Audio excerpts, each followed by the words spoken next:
السلام عليكم ورحمة الله وبركاته.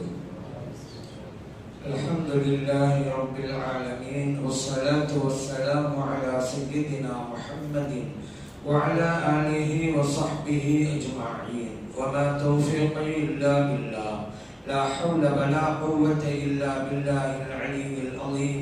سبحانك لا علم لنا إلا ما علمتنا إنك أنت العليم الحكيم.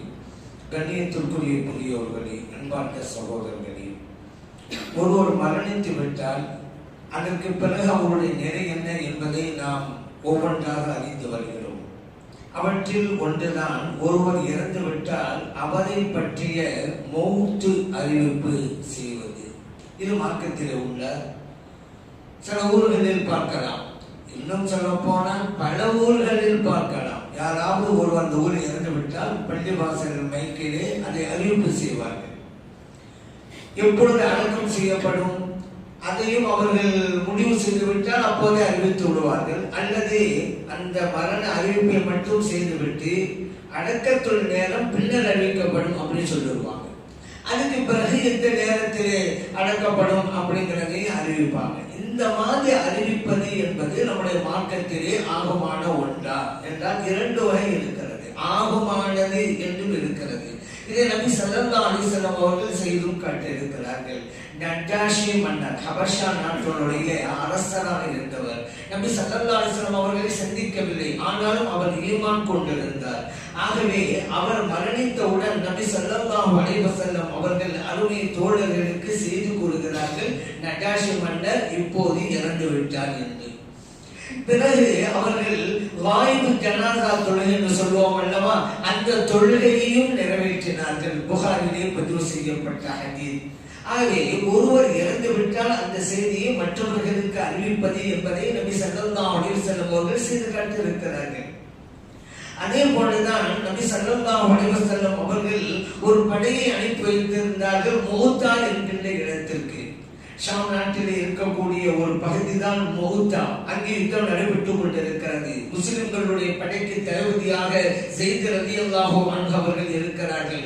யுத்தம் நடைபெற்றுக் கொண்டிருந்த போது ஸைத் ரலியல்லாஹு அன்ஹு அவர்கள் ஷஹீதாக்கப்படுகிறார்கள். உடனடியாக நபிகள் நாயகம் ஸல்லல்லாஹு அலைஹி வஸல்லம் அவர்கள் மஸ்ஜித் நபவியிலே அருமை தோழர்களுக்கு சொல்கிறார்கள், இப்போது ஸைத் ரலியல்லாஹு அன்ஹு அவர்கள் ஷஹீதாக்கப்பட்டு விட்டார்கள் என்றார்கள். இது அதற்கு பிறகு ஜாஃபர் ரலியல்லாஹு அன்ஹு தலைமையேற்று நடத்துகிறார்கள். யுத்தம் நடைபெறுகிறது. சிறிது நேரம் கழித்து ஜாஃபர் ரலியல்லாஹு அன்ஹு அவர்களும் ஷஹீதாக்கப்படுகிறார்கள். அந்த செய்தியை அங்கே இருக்கிற அருமை தோழர்களுக்கு அறிவிக்கிறார்கள் நபிகள் நாயகம் ஸல்லல்லாஹு அலைஹி வஸல்லம் அவர்கள். அதுக்கு பிறகு அப்துல்லாஹ் இப்னு ரவாஹா ரலியல்லாஹு அன்ஹு அவர்கள் தளபதியாக நியமிக்கப்பட்டு தொடர்ந்து அந்த யுத்தத்தை நடத்தி கொண்டிருக்கிறார்கள். அவர்களும் சிறிது நேரம் கழித்து ஷஹீதாக்கப்படுகிறார்கள். அந்த செய்தியையும் அருமை தோழர்களுக்கு சொன்னார்கள் நபிகள் நாயகம் ஸல்லல்லாஹு அலைஹி வஸல்லம் அவர்கள். அதற்கு பிறகு காலித் இப்னு வலீத் ரலியல்லாஹு அன்ஹு தளபதியாக நியமிக்கப்பட்டாங்க. முஸ்லிம்களுக்கு வெற்றியும் கிடைத்தது. புகாரிலே பதிவு செய்யப்பட்ட ஹதீஸ். அங்கே மரணிக்கிறார்கள். அந்த செய்தியை நபி ஸல்லல்லாஹு அலைஹி வஸல்லம் அவர்கள் இங்கே இருக்கிற அருமை தோழர்களுக்கு அறிவிக்கிறார்கள். மரண செய்தியை அறிவிக்கலாம் நபி ஸல்லல்லாஹு அலைஹி வஸல்லம் அவர்கள் செய்து காட்டுகிறார்கள். இதுல இன்னொரு விஷயமா இருக்குங்க. நபி ஸல்லல்லாஹு அலைஹி வஸல்லம் அவர்கள் எங்கோ இருக்கிற செய்தி இங்கே அறிவிக்கிறார்கள். நஜாஷி மன்னர் மரணித்தார் என்று சொன்னோம் அல்லவா, ஹபஷா என்று அரபியில் சொல்வார்கள், அபுசீனியா என்றும் சொல்வார்கள். இன்றைக்கு எத்தியோப்பியா நாடு, இன்றைக்கு எத்தியோப்பியா தான், அன்றைக்கு ஹபஷா என்று அரபியில் சொல்லுவாங்க. அப்படியானா மதீனா ஷரீஃபில் இருந்து எத்தியோப்பியா எவ்வளவு பெரிய தொலைவில் இருக்கிறது. ஆனாலும் கூட அங்கே ஒருவர் மரணிக்கிறார், அந்த நாளிலே சொல்லுகிறார்கள் செய்தி. இதுதான் ஆச்சரியம். இப்போட உடனுக்குடன் ஊடகத்தின் வழியாக நாம் சொல்றோம். அந்த அளவுக்கு கருவிகளுடைய வசதி வாய்ப்பு நமக்கு இருக்கிறது. ஆனால் அன்றைக்கு அது இருந்ததா? இல்லை. மற்றவர்கள் வந்துதான் செய்தி அறிவிக்க வேண்டும். ஆனால் நபி ஸல்லல்லாஹு அலைஹி வஸல்லம் அவர்கள் அன்றைய தினத்திலே ஹதீஸ் அப்படித்தான் வருகிறது, எந்த நாளிலே நஜாஷி மன்னர் இறந்தாரோ அந்த நாளிலேயே செய்தியை சொன்னார்கள் நபிகள் நாயகம் ஸல்லல்லாஹு அலைஹி வஸல்லம் அவர்கள். இது அவர்கள் நபிக்கு உண்டான முஅஜிஸா, அற்புதம். நம்மை வைத்து அவர்கள் எடை போடக்கூடாது. மௌத்தா என்கின்ற இடத்தில் யுத்தம் நடந்ததல்லவா, அங்கே நடப்பதை துல்லியமாக அப்போதைக்கு அப்போது சொன்னார்கள் என்று ஸல்லல்லாஹு அலைஹி வஸல்லம் அவர்கள். இன்றைக்கு நாமெல்லாம் டிவி வசதி மூலமாக இன்னும் நடக்கிற விளையாட்டு போட்டியெல்லாம் பார்க்கிறோம், மேட்செல்லாம் பார்க்கிறோம், அப்போதைக்கு பார்க்கிறோம். ஆனா அந்த கருவிகளுடைய உதவியினால பார்க்கிறோம். ஆனா அவங்க அப்படி இல்லை, அதான் வித்தியாசம். அப்படி இல்லை இதெல்லாம் ஆச்சரியம், நம்ம தான் பார்க்கிறோம். ஆனா வித்தியாசம் இருக்கிறது அல்லவா? பார்த்துக்கிட்டே இருந்தா டிவி பெட்டி வேணும், என்னால பார்க்க முடியாது. டிவி இருந்தாலும் கரண்ட் இருக்கணும், என்னால பார்க்க முடியாது. இவ்வளவும் இருந்தாலும் கூட திடீர்னு நோ சிக்னல் வரும், ஒண்ணு தெரியாது. இதுதான் குறைபாடு, நம்மளுக்கு குறைபாடு. ஆனால் அவர்கள் லுபுவத் என்கின்ற அந்தஸ்தை கொண்டு பார்க்கிறார்கள். அதுதான் முஜிசா, பார்த்தாங்க. அப்ப நம்மள மாதிரி சொல்லலாம், நபி ஸல்லல்லாஹு அலைஹி வஸல்லம் நம்மள மாதிரியா? எத்தியோப்பியா நடக்கிற பொங்கல் தெரியுமா? தெரிஞ்ச நபி ஸல்லல்லாஹு அலைஹி வஸல்லம். அதனால நபி ஸல்லல்லாஹு அலைஹி வஸல்லம் அவர்கள் இப்படி மரண செய்தி அறிவித்தல் என்பது உண்டு என்று அறிவிக்கிறார்கள். அதே நேரத்தில் வேறு வகையானதை தடை செய்திருக்கிறார்கள். அது என்ன? ஒரு ஆள் இறந்துட்டாரு, அந்த ஊர்ல கடற்கரை மார்க்கெட் இருக்குது, அங்க போய் மேய்க்க வச்சு சொல்றது, நம்ம ஊரை சார்ந்த என்னாரு அங்க போயிட்டாரு அப்படின்னு அந்த மார்க்கெட்ல வச்சு அறிவிப்பு செய்யறது, கடற்கரை வச்சு அறிவிப்பு செய்யறது. இது ஒண்ணு அன்றைக்கு ஐயாவும் ஜாகிலியா காலத்து மக்கள் செய்யறது. அது முஸ்லிம்கள் செய்யக்கூடாது. காரணம், இறந்து போனவருக்கு அது கண்ணியம் அல்ல. அதே போல ஒரு வண்டி வாகனம் வசதி ஏற்படுத்தி கொண்டு ஆட்டோவிலோ காரிலோ மயக்க கட்டிக்கிட்டு ஒரு தெருவா போய் சொல்றது, என்னாலே அங்கு விட்டால் இதுவும் கூடாது. இது ஒண்ணு ஐயாமண்டி ஆகிய காலத்து மக்கள் செய்தது. ஆகவே முறையான இன்றைக்கு நாம் செய்கிற அறிவிப்பு ஆகமானது. ஏன் அறிவித்தால் தானே அவர் ஜனாதா தொழுகையை பங்கெடுப்பார், விவரம் தெரிந்தவர். அந்த மையத்துக்காக துவா செய்வார், பாவமன்னிப்பு தேடுவார், அந்த மையத்துடைய உறவினர்களுக்கு ஆறுதல் கூறுவார். தெரியாவிட்டால் எப்படி செய்ய முடியும்? ஆகவே முறையான அறிவிப்பு செய்ய வேண்டும் என்று மார்க்கம் அனுமதிக்கிறது. ஒருவர் இறந்து விட்டார், அவருடைய குடும்பத்தினருக்கு உணவு ஏற்பாடு செய்வதும் நம்முடைய மார்க்கத்தில் ஒன்றாக இருக்கிறது. ஜாஃபர் ரலியல்லாஹு அன்ஹு வஃபாத்தான உடனே நபி ஸல்லல்லாஹு அலைஹி வஸல்லம் சொன்னாங்க அருமை தோழர்களுக்கு, இஸ்னஉ லிஆலி ஜாஃபர் துஆமன், இந்த ஜாஃபர் ரலியல்லாஹு அன்ஹுவுடைய குடும்பத்தினருக்கு உணவுக்கு ஏற்பாடு பண்ணுங்கள், தயார் செய்யுங்கள், உணவை தயார் செய்யுங்கள். காரணம், அந்த குடும்பத்தினர் தங்களுக்காக உணவு தயார் செய்கிற நிலையில் இல்லை. ஆகவே நீங்க செய்யுங்க. அபூதாவுல பதிவு செய்யப்பட்ட ஹதீஸ். அது இன்னைக்கு கிராமங்கள்ல பார்க்கலாம், இருக்கிறது. ஒரு வீட்டுல மையத்து இருந்தாக்கா பக்கத்து வீட்டுக்காரவங்க உணவு ஏற்பாடு பண்ணுவாங்க, டீ போட்டு கொடுத்து அனுப்புவாங்க, சாப்பாடு ஏற்பாடு பண்ணுவாங்க. இதெல்லாம் செய்யறாங்க, கிராமங்கள்ல இருக்கிறது. இன்னும் சில ஊர் இருக்குது, ஆனா ரொம்ப நேரம் தான். கடற்கரை ஓரத்திலே கூட ஒரு ஊர், அங்க என்ன சொல்லுவாங்க, ஒருவர் இறந்து விட்டால் பக்கத்து வீட்டில் பெரிய அண்டாவுல சாப்பாடு. இங்க இறந்து மையத்தில் இருக்கும், அங்க சாப்பாடு நடந்துகிட்டு இருக்கும். எங்க பெரிய அண்டாவுல சாதாரண இல்லை. ஏன்னா வெளியூரில் இருந்து வருகின்ற மக்களுக்கும் அந்த மையத்துடன் வீட்டை சார்ந்தவர்களுக்கும் உணவு தயார் செய்யப்படும். அப்படியே ஒரு சுன்னத் நிறைவேற்றப்படுகிறது.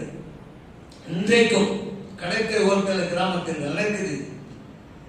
இப்படி செய்வது நல்லது. ஏன்னா அவங்க சமைக்க மாட்டாங்க. ஏன் சமைச்சா அவங்களுக்கும் அது மனசு ஒத்து வராது. மற்றவங்களுக்கு என்ன நினைப்பாங்க, என்னங்க இறந்து போனவர்களுக்கு சமைச்சுக்கிட்டு உட்கார்ந்து இருப்பாங்க. இவருக்கும் மனசு வராது, அதெல்லாம் செய்ய மாட்டாங்க. பட்டன் போடலாமா? நம்ம மார்க்கம் மனிதநேய மார்க்கம். அங்கே கபடியோடு இருக்கிறார்கள், உணவு இல்லாமல் இருக்கிறார்கள், பச்சை தண்ணி கூட குடிக்காமல் இருப்பாங்க. சார் உணவு அவர்களுக்காக நாம் செய்து கொடுக்க வேண்டும். மனித நேயத்தை போதிக்க வந்த மார்க்கம் இஸ்லாம். ஆகவே இதை தயார் செய்யுங்கள் என்கிறார்கள் நபி ஸல்லல்லாஹு அலைஹி வஸல்லம் அவர்கள். தயார் செஞ்சு கொடுக்கணும். இதுல சிட்டியெல்லாம் பார்க்கலாம், இந்த மாதிரி அது மையத்து வீட்டிலே சமைப்பாங்க. அது இருக்குது. இது சில பேர் இந்த மகாபிஷ சிந்தனை உள்ளவங்க எல்லாம் என்னங்க இது ஹதீஸுக்கு மாற்றமாக இருக்குது. ஹதீஸுக்கு மாற்றமா மட்டும்தான் பாக்குறது, நோக்கத்தை பாக்குறது, மனிதனை பாக்குறது இல்லை. என்ன ஹதீஸ்ல பக்கத்து வீட்டுக்காரவங்க சமைச்சுதானே அவங்களுக்கு கொடுக்கணும்னு இருக்கு. நீங்க மையத்து வீட்டிலே சமைக்கிறீங்களே என்று கேட்கிறாங்க. ஹதீஸ் ரொம்ப புரிஞ்சது. சரி, நான் கேட்கிறேன், பக்கத்து வீட்டுல சமைக்கிறதா நமக்கு இல்லாதான் இல்லைன்னு வச்சுக்கோங்க. என்ன செய்யறது? வீட்டுக்கு வந்துட்டாங்களே, மையத்துடைய உறவினர்கள் வந்துட்டாங்க, பல ஊர்ல இருந்து வந்துட்டாங்க. ஏன் நபி ஸல்லல்லாஹு அலைஹி வஸல்லம் இப்படி சொல்றாங்க? இன்னைக்கும் அந்த ஹதீஸை வைத்து இமாம்களும் சொல்றாங்க. வெளியூர்ல இருந்து வருகை தருவாங்க, ஆண்கள் வருவாங்க, பெண்கள் வருவாங்க, ஜனாசாவை அடக்கம் செய்து விட்டு தான் போகிற நிலையில் அவங்க இருப்பாங்க. அவர்களுக்கு உணவுக்கு ஏற்பாடு செய்ய வேண்டும். யார் செய்வாங்க? பக்கத்து ஊர்ல செய்யணும். ரைட்டு, செய்யல பெண் செய்யறது. ஹோட்டலுக்கு சாப்பிடுவாங்கன்னு சொல்றது இல்ல, அப்படி சொல்ல தேவையில்லை. ஹோட்டல்ல இருந்தா வாங்கி கொடுக்கணும் அப்படி வச்சுக்கோங்க. ஹோட்டல்ல வாங்கி கொடுக்கறதும் ஒண்ணுதான், நம்ம வீட்டுல சமைச்சு கொடுக்கறதும் ஒண்ணுதானே. முறையாக பக்கத்து வீட்டுக்காரர்கள் செய்ய வேண்டும். இல்லாவிட்டால் என்ன செய்வது? வீட்டில் உள்ளவங்க தான் தன்னோட உறவினர்கள் வந்திருக்கு, அவங்க பட்டியல் போட முடியாது. ஆண்கள், பெண்கள், வயது முந்தவர்கள், குழந்தைகள் இருப்பாங்கல்ல. ஆகவே அந்த மாதிரி நடைபெறுகிறது. இதுல ஹதீஸுக்கு மாற்றம் சொல்லி இந்த அறிவை மட்டும் பயன்படுத்திக்கிட்டு அது மனித நேரத்தை மூடர்களை வச்சுதான் பேசிட்டு போக கூடாது. நடக்க வேண்டியது நடக்க வேண்டும் மாற்றம் சொல்கிறது. மற்றவர்களை கவனிக்க வேண்டும் என்று மாற்றம் சொல்கிறது அல்லவா? பசி இல்லாமல் உணவு கொடுக்க வேண்டும் என்று மாற்றம் சொல்கிறது அல்லவா? அதுதான் நிறைவேற்றிக்கப்படுகிறது. நபி ஸல்லல்லாஹு அலைஹி வஸல்லம் அவர்கள் இந்த மையத்தை குளிப்பாட்டுவது சம்பந்தமாகவும் சில வரைமுறைகளை சொல்லி தந்திருக்கிறார்கள். தண்ணீரால் தான் நம்ம ஒன்றை குளிப்பாட்டுவோம். அந்த தண்ணீரில் இறந்த இலையை உபயோகித்துக் கொள்ளுங்கள் என்றார்கள் ஸல்லல்லாஹு அலைஹி வஸல்லம் அவர்கள். கிராமங்கள் இன்றைக்கும் இருக்கிறது. இங்கேயும் கூட சில செய்யத்தான் செய்யறாங்க. அந்த மையத்தை குளிப்பாட்டு தண்ணி ஊற்றிருக்கோம்னு அண்டாவில் அதுல இறந்த இலை பறிச்சு வந்து போட்டுருந்தது. ஏன் அப்படின்னு சொன்னா அந்த தண்ணீரில் ஒரு வலுவழுப்பு தன்மை உண்டாகும் அந்த இறந்த இலையை போட்டா. அந்த காலத்திலே நபி ஸல்லல்லாஹு அலைஹி வஸல்லம் அவர்களே இதை சேர்த்துக் கொள்ளுங்கள் என்றார்கள். அப்படி அதே போல மனமான பொருளை கொண்டும் குளிப்பாட்ட வேண்டும். சுடு தண்ணீரால் குளிப்பாட்ட கூடாது. மையத்தை வேதனை போடுங்க. நமக்கு மட்டும்தான் வேதனை நினைச்சீங்களா? கஸ்ரு அதுமில் மையத்தி கஸ்ரி ஐயன், ஒரு மையத்துடைய எலும்பை முறிப்பது அது உயிரோடு இருந்தால் முறித்தால் எப்படியோ அப்படித்தான் என்றார்கள் அல்லவா? வேதனை இருக்கிறது. ஆகவேதான் மையத்தை ஃப்ரீசர்ல வைக்க வேணாம்னு சொல்றோம். போனா மையம் இறந்து போயிட்டாங்க உடனே அந்த ஃப்ரீசர் பெட்டி வந்து சொல்லுவாங்க. இதுக்குன்னு சில பேர் இருக்கிறாங்க, சில இளைஞர்கள் ஏதோ ஒரு அமைப்பு அவங்க வாங்கி வச்சிருப்பாங்க. அவங்க வாங்கி வச்சதுக்காக வேண்டிய மையத்து வேணும் இல்லையா? இறந்து போனா வீட்டு வாசல ஃப்ரீசர் பெட்டி இருக்கும். வைக்கலாமா? கூடாதுங்க. எவ்வளவு பெரிய வேதனை தெரியுமா? அந்த உயிரோடு இருக்கிற ஒருவனை ஃப்ரீசர் பெட்டிக்குள்ள வச்சுங்க 5 நிமிஷம் வைக்க பார்க்கலாம். ஒரு மையத்தை வச்சா சரி அப்படியே வீணாகுமா? 24 மணி நேரம் சும்மா இருந்தா மையத்து வீணாகுங்க. அது 2 நாள் 3 நாள் அப்படி ஒரு சூழ்நிலை வருது, அப்போ உடனே வீணாகும். அப்ப நிர்பந்தத்துக்கு நீங்க வைத்துக் கொள்ளலாம். 2 நாள் 3 நாள் சொன்னா 24 hours ஒரு மாற்றமும் வராது. உடம்பு அழகா தான் இருக்கும். ஆனா நீங்க ஃப்ரீசரை யூஸ் பண்ணாதான் உடம்பு வீணா போகும். கடல் மாறி இருங்க, கருப்பு கடலா மாறி இருங்க. மையத்து வெளியூர்ல இருந்து வரும் ஃப்ரீசர் பெட்டா கொண்டு வருவாங்க. சென்னையில இருந்து வந்தாக்கா ஒரு பேனை வச்சு ஃப்ரீசர் பெட்டை கொண்டு போய் இறங்குவாங்கடா. முகம் கருத்து இருக்கும். ஊர்ல உள்ள இடம் பேசுவாங்க, முகம் கருப்பா இருக்கு என்ன போனீங்க பேசுவாங்க. அவன் நல்ல மனிதரா இருப்பான். அவனுக்கு கெட்ட பேர் வாங்கி கொடுத்தது இவங்க தான். வேறு ஃப்ரீசர் சில ஊர்ல எல்லாம் பள்ளிவாசல் வைக்கிறவங்க இருப்பாங்க. ஏன் பள்ளிவாசல யாரோ வாங்கி கொடுத்துட்டாராம், அதுக்காக வேண்டி மையத்தில் எழுதி கொடுத்தீங்களா? இது எப்ப யூஸ் பண்ணலாம்? 2 நாள் வெளிநாட்டுல இறந்து போனா இங்க கொண்டு வராங்க பாருங்க. அந்த அங்க உள்ள அந்த சட்டத்தோட ஃபார்ம் எல்லாம் முடிவு பண்ணிட்டு தான் கொண்டு வருவாங்க. அதை நிறைவேற்றி தான் கொண்டு வருவாங்க. 2 நாள் 3 நாள் 4 நாள் ஆகும். அந்த மாதிரி கட்டங்களை வச்சு கொள்ளலாம். நம்ம ஊர்வல இருக்கிறதுக்கெல்லாம் ஃப்ரீசர் யூஸ் பண்ணவே கூடாது. அதெல்லாம் வேதனை அடைகிறது அந்த மையத்து. அதனால அந்த மையத்து விஷயமாக நாம் குளிப்பாட்டும் போது கூட சூடான தண்ணீரை உபயோகிக்காதீர்கள். சரி, எதை கொண்டு தொடங்குவது? எந்த உறுப்பை கழுவினாலும் வலது உறுப்பை கொண்டு தொடங்குங்கள் நபி ஸல்லல்லாஹு அலைஹி வஸல்லம் சொல்றாங்க. அதே போல ஒது செய்கின்ற உறுப்புகளை முதலாவதாக கழுவுங்கள் என்றும் நபி ஸல்லல்லாஹு அலைஹி வஸல்லம் சொன்னாங்க. அதை கழுவிட்டு தான் மற்ற பகுதிகள் எல்லாம் கழுவ வேண்டும். நபி ஸல்லல்லாஹு அலைஹி வஸல்லம் அவர்கள் அந்த குளிப்பாட்டியதற்கு பிறகு கவனிடுவது என்று இருக்கிறது அல்லவா, அதையும் சொல்லி தந்தார்கள். கவனிடுவது சிறந்த ஆடை கொண்டு கவனிட வேண்டும். நபி ஸல்லல்லாஹு அலைஹி வஸல்லம் சொன்னார்கள், இதா கஃபன அஹதுக்கும் அஹாஹு ஃபல்யுஹ்சின் கஃபனஹு. உங்களில் ஒருவர் இறந்து போன தன்னுடைய சகோதரருக்காக கவனித்தால் நல்ல ஆடையை கொண்டு கவனிடுங்கள். முஸ்லிம்களில் பதிவு செய்யப்பட்ட ஹதீஸ். நல்ல ஆடை என்பதால் விலை உயர்ந்த ஆடை என்று நாம் விளங்கிக் கொள்ளக்கூடாது. அதே நபி ஸல்லல்லாஹு அலைஹி வஸல்லம் சொல்லிட்டாங்க, காஸ்ட்லியான விலையுள்ள இருக்கக்கூடிய கவன் துணியை உபயோகிக்காதீர்கள். ஏன்? கொஞ்ச நாளையிலே அந்த ஆடை அழிந்து போய்விடும். மண்ணுக்குள்ள அழிஞ்சு போயிருங்க. 2 நாளைக்கு இருக்காது கவன் துணி. அதுக்கே நீங்க காஸ்ட்லியான ட்ரெஸ் வாங்குறீங்க, ஆடையை வாங்குறீங்க, அதே செய்யாதீங்க. ஆனா விலை கம்மியா இருந்தாலும் நல்ல ஆடையாக இருக்க வேண்டும் என்கிறார்கள் நபி ஸல்லல்லாஹு அலைஹி வஸல்லம். அவங்க ஒரு காரணத்தை சொன்னாங்க. ஆடவர் பரிசத்துல ரூஹெல்லாம் இருக்கும்ல, மூத்தா போன ரூஹெல்லாம் அங்கதான் இருக்கும். அங்க ஒருவருக்கு ஒரு சந்தித்து கொள்வாங்க. அப்படி சந்திக்கும் போது எந்த ஆடையை கொண்டு கவனிடப்படுகிறதோ அந்த ஆடையின் நிலையில் இருந்துதான் சந்தித்துக் கொள்வார்கள். ஆகவே நல்ல ஆடையை கவனாக அணிவீங்க. என்று நபி ஸல்லல்லாஹு அலைஹி வஸல்லம் அவங்க சொல்றாங்க. அதுவும் வெண்மை ஆடை.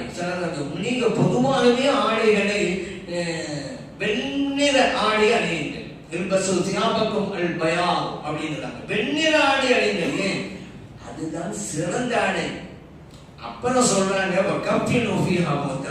உங்களின் மரணித்தவருக்கும் அந்த வெண்ணிற ஆடையிலேயே கவனிடுங்கள் என்றார்கள் நபி ஸல்லல்லாஹு அலைஹி வஸல்லம் அவர்கள்.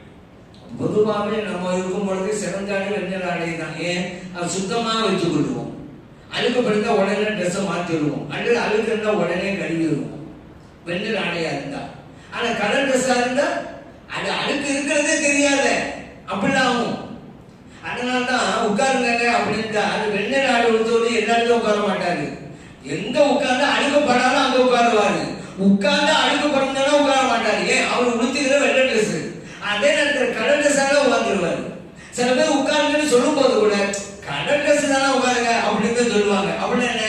உடையில அழுக்கு இருக்குதா இல்லையாங்கிற பத்தி கவலை இல்லை, மக்களுக்கு கண்ணுக்கு தெரியுதா தெரியலாங்கிறதா உங்களுக்கு அக்கறை. அந்த மாதிரி தான் இருக்குது.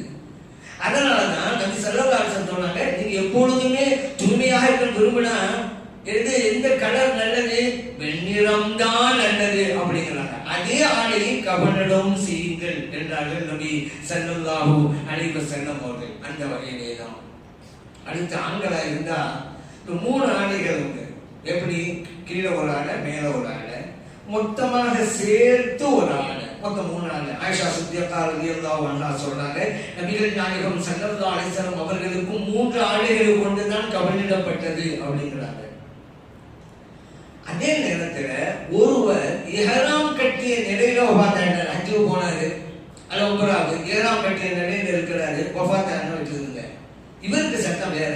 நபி ஸல்லல்லாஹு அலைஹி வஸல்லம் அவங்களுடைய ஹஜ்ஜின் போது நிகழ்வு நடந்தது. அரஃபாவுல இருக்கும் பொழுது ஒரு சஹாபி வஃபாத் ஆயிட்டாங்க இஹ்ராம் ட்ரெஸ்ல. இப்ப நபி ஸல்லல்லாஹு அலைஹி சொன்னாங்க, இவர்களுக்கு 2 ஆடைகளை கொண்டு கவனிடுங்கள், மேலும் இந்த நறுமண பொருளை உபயோகிக்காதீர்கள், அடுத்து தலையையும் மூடாதீர்கள் என்றார்கள் நபி ஸல்லல்லாஹு அலைஹி வஸல்லம் அவர்கள். புகாரிலே பதிவு செய்யப்பட்டாங்க. ஏன்னா நறுமணம் யூஸ் பண்ணுவது அப்படிங்கிறது ஹாஜிகள் கூடாதுல, அந்த ஏறாம நிலையில் இருக்கும்போது கூடாதானே, தலையை மறைக்கிறதும் கூடாதானே. அதனால நீங்க கவன் இந்த அமைப்புல தான் இருக்கணும். பொதுவாக கவன் இடும்போது நறுமணம்லாம் வைப்பாங்க. இப்ப இவங்க அப்படி செய்யக்கூடாது. கவனிடும் போது கடைசி கட்டத்தில் தலையில மறைச்சுதான் கட்டுவாங்க. இவருக்கு அப்படி கட்டக்கூடாது. ஏன் தெரியுமா? இன்னஹு யுபஅஸு யௌமல் கியாமா முலப்பியன். இவர் மன்னரில் இருந்து எழுப்பப்படுகின்ற போது தல்பியா சொன்ன வண்ணம் தான் எழுப்பப்படுவார். ரப்பை அல்லாஹும்ம ரப்பை. ஏன்னா இஹ்ராம் கட்டிய நிலையில வஃபாத் ஆகிறார். இஹ்ராம் கட்டிருக்கும் போது 2 ஆடை தான் இருக்கும். கீழே உடுத்து ஒரு ஆடை, மேல ஒரு ஆடை தான் இருக்கும். அந்த மாதிரி இவருக்கு செய்யணுங்கிறாங்க. நறுமணம் பூசக்கூடாது, பூசாதீங்கிறாங்க. தலை திறந்து இருக்கணும். இஹ்ராம் நிலையில திறந்து வைங்கிறாங்க. ஏன்? அங்க இந்த தல்பியா சொல்லிக்கிட்டு தான் எங்க போறாரு. அதே போல ஷஹீதுகளுக்கு சட்டம் மாறும். அல்லாஹ்வுக்காக களப்பணி கண்டு எதிரிகளை சந்தித்து வாளெடுத்து போர் எடுத்து எதிரிகளால் தாக்கப்பட்டு ஷஹீதாக்கப்படுறாங்கல்ல, இவங்களுக்கு தனி சட்டம். இவங்களுக்கு குளிப்பாட்டுங்கிறது கிடையாது. இவங்க குளிப்பாட்ட கூடாது. அப்ப கவர்னர்கள் எந்த ஆடை அவங்க அணிந்திருந்தாங்களோ ஷஹீதாக்கப்படும் போது அதுதான் ரத்தமனா இருக்கும். அவ்வளவுதான். நம்ம செலவு சொல்றாங்க, உஹது போர்க்களத்துல ஷஹீதாக்கப்பட்ட சஹாபிகளை அப்படியே அவங்க செய்யறாங்க. அவருடைய ஆடை அப்படியே இருக்கட்டும், ரத்தம் படிந்திருந்தது அப்படியே இருக்கட்டும், அப்படியே அடக்கப்படுறாங்க. இது அவர்களுக்கு உண்டான தனி சட்டம். அதான் முஸ்அப் இப்னு உமைர் ரலியல்லாஹு அன்ஹு அவங்களுடைய நிலை எப்படி இருக்கு தெரியுமா? பெரிய வசதி உள்ளவங்க, வசதியை விட்டு விட்டு இஸ்லாத்துக்காக வந்தவங்க. இஸ்லாத்து வந்ததுனால வசதியெல்லாம் தியாகம் செய்தார்கள். எந்த அளவுக்கு இவ்வுலகம் விட்டும் செல்கின்ற போது ஒரு நிலை எப்படி இருந்தது? உஹது யுத்தத்துல ஷஹீதா பண்ணாங்க. இன்னைக்கு உம்ரா போகணும்னா உஹது மலைக்கு போறாங்க. உஹது ஷஹதாக்கள்லாம் நல்லடக்கம் செய்யப்பட்ட இடம் இருக்குது. அதுக்கு அங்குள்ளதான் முஸ்அப் இப்னு உமைர் ரலியல்லாஹு அன்ஹு நல்லடக்கம் செய்யப்பட்டிருக்கிறாங்க. ஹம்ஸா ரலியல்லாஹு அன்ஹு நல்லடக்கம் செய்யப்பட்டிருக்கிறாங்க. இவர்கள் கடைசி கட்டத்தில் அவர்களுக்கு சரியாக கவனிடுவதற்கு போதுமான உடை இல்லை. அருமை தோழர்கள் சொல்றாங்க, யார சொல்லலாம், இவருக்கு இருக்கிற அந்த ஒரு ஆடையை நாங்கள் தலையை மூடிவிட்டால் கால் தெரிகிறது, காலையை மூடினால் தலை தெரிகிறது, இப்போது நாங்கள் என்ன செய்யட்டும்ங்கிறாங்க. இப்ப நபி ஸல்லல்லாஹு அலைஹி சொன்னாங்க, அந்த ஆடையை கொண்டு தலையை மூடுங்கள், இலைகள் தலைகளை கொண்டு காலை மூடுங்கள் என்றார். புகாரிலே பதிவு செய்யப்பட்ட பாத்தீங்களா எப்படிப்பட்ட தியாகம். இங்க இப்ப நமக்கு எவ்வளவு பெரிய ஏழையாக இருந்தாலும் அழகான கபன் துணி. ஆனா அந்த சஹாபா பெருமக்கள் எவ்வளவு தியாகத்திற்கு பின்னால் இஸ்லாம் நம்மை வந்து சேர்ந்து இருக்கிறது என்ன பாத்தீங்கன்னா, நமக்கு சிரமம் இல்லாமல் வந்ததால் இஸ்லாத்தின் அருமை உணராமல் வாழ்ந்து கொண்டு இருக்கிறோம். இந்த உலகை விட்டு பிரிகின்ற போது போதுமான கவன் துணி கூட இல்லாமல், அதுவும் செல்வங்களாக இருந்த ஒரு சஹாபி போறாங்கன்னு சொன்னா அதுதான் தியாகம். இந்த சஹாபா பெருமக்கள் இப்படி இருக்கும் போது அந்த உஹது யுத்தத்துல தான் சரணம் சொன்னாங்க. அந்த சுஹதாக்களை அப்படியே ஒரு அடக்கம் செய்யுங்க, ரத்தத்தோடவே அந்த ட்ரெஸ் இருக்கும் போது அடக்கம் செய்யுங்க ஸல்லல்லாஹு அலைஹி வஸல்லம் சொல்றாங்க. இப்படி அந்த கவன் துணியுடைய சட்டத்தையும் கண்மணி நாயகம் ஸல்லல்லாஹு அலைஹி சொல்லி தந்தாங்க. இப்போ கவன் துணி அதே போல ரூஹ் பிரிகின்ற போது நம்ம அணிஞ்சிருப்போம்ல, அந்த துணி நல்லா இருக்கணும், புதுசா இருக்கணும், அதுல கவனம் செலுத்தணும் என்று நபி ஸல்லல்லாஹு அலைஹி வஸல்லம் ஹதீஸ் மூலம் நம்ம புரியணும். ஏன்னா அபூ ஸஈத் அல்-ஹுத்ரி ரலியல்லாஹு சக்கராத்தால இருக்கிறாங்க. அப்ப சொன்னாங்க, என்னுடைய அந்த புது ட்ரெஸ் எடுத்து வாங்குங்கிறாங்க. புதுது கொண்டு வரப்பட்டது, அதை அணிஞ்சுக்கிட்டாங்க. சக்கராத்தால இருக்கும்பொழுது சொன்னாங்க, ஏன் தெரியுமா புது ட்ரெஸ் கேட்டு இப்ப வாங்கி அணிஞ்சுக்கிட்டு இருக்கிறேன். நபி ஸல்லல்லாஹு அலைஹி சொன்னாங்க, அல் மையித்து யுபஅஸு ஃபீ தியாபிஹி அல்லதி யமூத்து ஃபீஹா. ஒரு மையத்து ரூஹ் பிரிகின்ற போது எந்த ஆடையை அணிந்திருந்ததோ அதே ஆடையிலே எழுப்பப்படும் என்று நபி ஸல்லல்லாஹு அலைஹி வஸல்லம் சொன்னாங்க. அதனால புதிய ட்ரெஸ் தாங்கன்னு வாங்கி அணிஞ்சுக்கிட்டே இருந்தாங்க. அபூ ஸஈத் அல்-ஹுத்ரி ரலியல்லாஹு அன்ஹு. அதே போலதான் ஃபாத்திமா ரலியல்லாஹு அன்ஹா கண்மணி நாயகம் ஸல்லல்லாஹு அலைஹி வஸல்லம் அருமை மகளாம். அவர்களுக்கு பணிவிடை செய்த சல்மா ரலியல்லாஹு அன்ஹா சொல்றாங்க, நான் தான் பணிவிடை செஞ்சுக்கிட்டு இருந்தேன், அன்றைய தினம் என்ற சொன்னாங்க, நான் குளிக்கணும் ஏற்பாடு செஞ்சு ஏற்பாடு நான் செஞ்சேன். ஆனா அன்றைக்கு குளிச்சாங்க, எந்த அன்னைக்கு அப்படி குளிக்கணும் அப்படி குளிச்சாங்க, அவ்வளவு அழகான முறையில. அப்புறம் என்கிட்ட புதிய ட்ரெஸ் எடுத்துட்டு வாங்க மாட்டாங்க, புதிய ட்ரெஸ் எடுத்து கொடுத்தேன், அதை அணிஞ்சுக்கிட்டாங்க. பிறகு சொன்னேன், என்னோட படுக்கையை வீட்டில் மத்திய பகுதியில் போடுங்கன்னு நான் அந்த பெட்டை மத்திய பகுதியில் போட்டேன். பிறகு ஃபாத்திமா ரலியல்லாஹு அன்ஹா அவர்கள் படுக்கையை படுத்தாங்க. வலது பக்கமாக ஒரு கணித்து படுத்தாங்க.